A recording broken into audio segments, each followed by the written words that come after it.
ಮುಂದಿನ ಚುನಾವಣೆಗೆ ಜೆಡಿಎಸ್ ಅಧಿಕಾರಕ್ಕೆ ತರಲು ಸದ್ದಿಲ್ಲದೆ ಕುಮಾರಸ್ವಾಮಿ ತಯಾರಿಯನ್ನು ನಡೆಸಿದ್ದಾರೆ.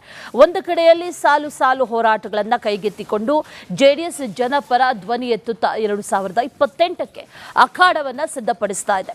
ಮತ್ತೊಂದು ಕಡೆ ಕಾಂಗ್ರೆಸ್ನಲ್ಲಿನ ಈ ಅಸಮಾಧಾನಿತರನ್ನ ಸದ್ದಿಲ್ಲದೆ ಜೆಡಿಎಸ್ನತ್ತ ಸೆಳೆಯುವಂತ ತಂತ್ರಗಾರಿಕೆ ಕೂಡ ನಡೀತಾ ಇದೆ. ಈ ಕುರಿತಾದಂಥ ಒಂದು ಎಕ್ಸ್ಕ್ಲೂಸಿವ್ ಸ್ಟೋರಿ ಇದೆ, ನೋಡ್ಕೊಂಬನ್ನಿ.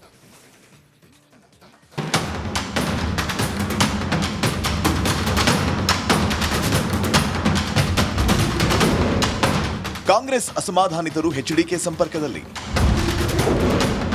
ಎಚ್ಡಿಕೆ ಕೈ ಅಸಮಾಧಾನಿತರ ನಡುವೆ ಗೌಪ್ಯ ಚರ್ಚೆ.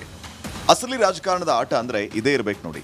ಕಾಂಗ್ರೆಸ್ ಅಲ್ಲಿ ಅತೃಪ್ತರಿಂದ ಕ್ರಾಂತಿ ಶುರುವಾಗಿದ್ರೆ ಇತ್ತ ಕುಮಾರಸ್ವಾಮಿ ಸದ್ದಿಲ್ಲದೆ ಮುಂಬರುವ ಸಾರ್ವತ್ರಿಕ ವಿಧಾನಸಭೆ ಚುನಾವಣೆಯಲ್ಲಿ ಪಟಾಕಿ ಹೊಡೆಯೋಕೆ ಸಿದ್ಧತೆ ಮಾಡ್ಕೋತಾ ಇದ್ದಾರೆ. ಯಾಕಂದ್ರೆ ಕಾಂಗ್ರೆಸ್ ಅಲ್ಲಿ ಅಸಮಾಧಾನಗೊಂಡ ಶಾಸಕರು ಮುಂಬರುವ ಚುನಾವಣೆಗೆ ಅಧಿಕಾರದ ಕನಸು ಹೊತ್ತು ಜೆಡಿಎಸ್ ಸಂಪರ್ಕಕ್ಕೆ ಹೊರಳಿದ್ದಾರಂತೆ. ಮುಂದಿನ ದಿನಗಳಲ್ಲಿ ಜನತಾ ಪರಿವಾರದ ಹಲವರು ಗರ್ ವಾಪಸಿಗೆ ಈಗಾಗಲೇ ವೇದಿಕೆ ಸಿದ್ಧಪಡಿಸಿಕೊಳ್ತಾ ಇದ್ದು, ಇದು ರಾಜ್ಯ ರಾಜಕಾರಣದಲ್ಲಿ ಸಂಚಲನ ಸೃಷ್ಟಿ ಮಾಡಿದೆ.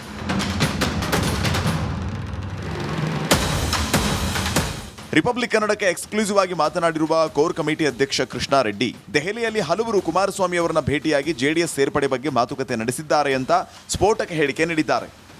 ಕೆಲವರಿಗೆ ಅಸಮಾಧಾನ ಇರಬಹುದು.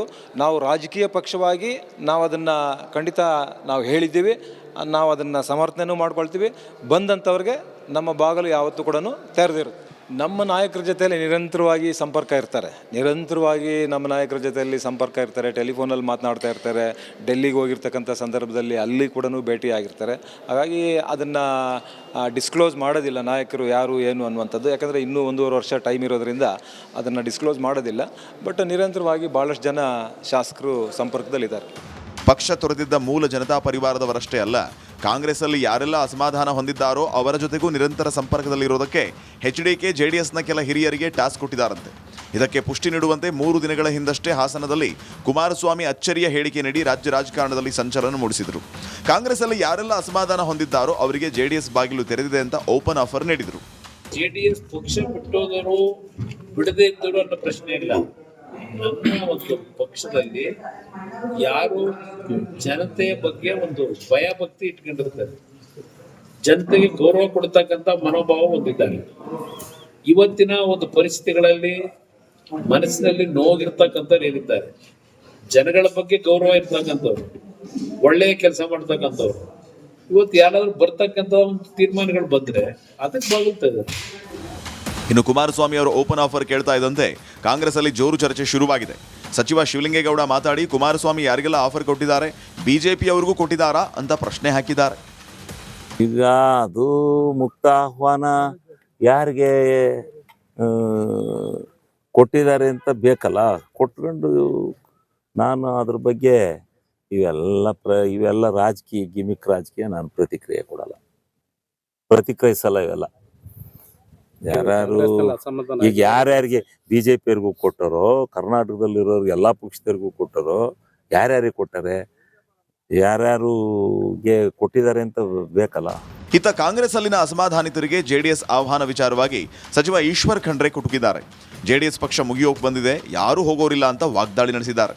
ಯಾರು ಬರೋರಿಲ್ಲ ಹೋಗೋರಿಲ್ಲ, ಈಗ ಅವ್ರ ಪಕ್ಷ ಅಂತೂ ಮುಗಿಲಿಕ್ಕೆ ಬಂದಿದೆ. ಅವ್ರು ಬೇಕಾದರೆ ಮನ್ಸು ಮಾಡಿದ್ರೆ ಇಚ್ಛೆ ವ್ಯಕ್ತಪಡಿಸಿದ್ರೆ ಕಾಂಗ್ರೆಸ್ ಸೇರ್ಪಡೆ ಆಗ್ಬೋದು. ನೋಡಿ, ನಮ್ಮ ಪಕ್ಷ ಸಮುದ್ರ ಥರ ಇದೆ. ನಮ್ಮ ಪಕ್ಷದ ತತ್ವ ಸಿದ್ಧಾಂತವನ್ನು ಒಪ್ಪಿಕೊಂಡು ಯಾರ್ಯಾರು ಬರ್ತಾರೆ ಅವರೆಲ್ಲರಿಗೆ ಸ್ವಾಗತ ಇದೆ. ಇಷ್ಟೆಲ್ಲ ಚರ್ಚೆ ಬೆನ್ನಲ್ಲೇ ಆರ್ ಅಶೋಕ್ ಮಾತಾಡಿ, NDA ಅಲ್ವಾ, ಅವ್ರು ಕೊಟ್ಟರೆ ನಾವು ಆಹ್ವಾನ ಕೊಟ್ಟಂತೆ, ಇನ್ನೂ 1 ವರ್ಷ ಇದೆ, ಅನೇಕರು ಬರೋದು ಗ್ಯಾರಂಟಿ ಅಂತ ಕುಮಾರಸ್ವಾಮಿ ಹೇಳಿಕೆಗೆ ಪುಷ್ಟಿ ನೀಡಿದ್ದಾರೆ. NDA ಅಲ್ವಾ, ಅವ್ರು ಕೊಟ್ಟರೆ ನಾವು ಕೊಟ್ಟಂಗೆ, ಅವ್ರು ಕೊಟ್ಟರೆ ನಾವು ಕೊಟ್ಟಂಗೆ. ಬರೋದಾರಿ ಅಂತೂ ಸುಗಮ ಮಾಡಿದ್ದಾರೆ ಕಾಂಗ್ರೆಸ್ ಅವರೀಗ. ಅವರೆಲ್ಲರಿಗೂ ಬರೋದಾರಿ ಸುಗಮ ಒಂದು ಮಾಡಿದ್ದಾರೆ. ಇದೆಲ್ಲ ನಡಿಬೇಕಾದ್ರೆ ಇವತ್ತೇನಾಗಲ್ಲ. ಚುನಾವಣೆ 1 ವರ್ಷದೊಳಗಡೆ ಇನ್ನೂ 1.5 ವರ್ಷ ಇರೋದು ಚುನಾವಣೆ. 1.5 ವರ್ಷದ ಇನ್ನೊಂದು 6 ತಿಂಗಳಾದಮೇಲೆ ಈ ಪ್ರೋಸೆಸ್ಸು ಶುರು ಆಗ್ತೈತೆ. ಬರೋದಂತೂ ಗ್ಯಾರಂಟಿ. ಯಾಕಂದರೆ ಈ ಕಾಂಗ್ರೆಸ್ಸು ದೇಶಕ್ಕೂ ಒಳ್ಳೆಯದಲ್ಲ, ರಾಜ್ಯಕ್ಕೂ ಒಳ್ಳೆಯದಲ್ಲ. ಸಿಎಂ DKಶಿ ಅವರಿಗೆ ಏನ್ ಸರ್, ಕುಮಾರಸ್ವಾಮಿ ಕಾಂಗ್ರೆಸ್ ಅಸಮಾಧಾನಿತರಿಗೆ ಓಪನ್ ಆಫರ್ ಕೊಟ್ಟಿದ್ದಾರೆ ಅಂತ ಕೇಳಿದ್ದಕ್ಕೆ ಮರು ಮಾತಾಡದೆ ಮೌನವಾಗಿ ತೆರಳಿದ್ದಾರೆ.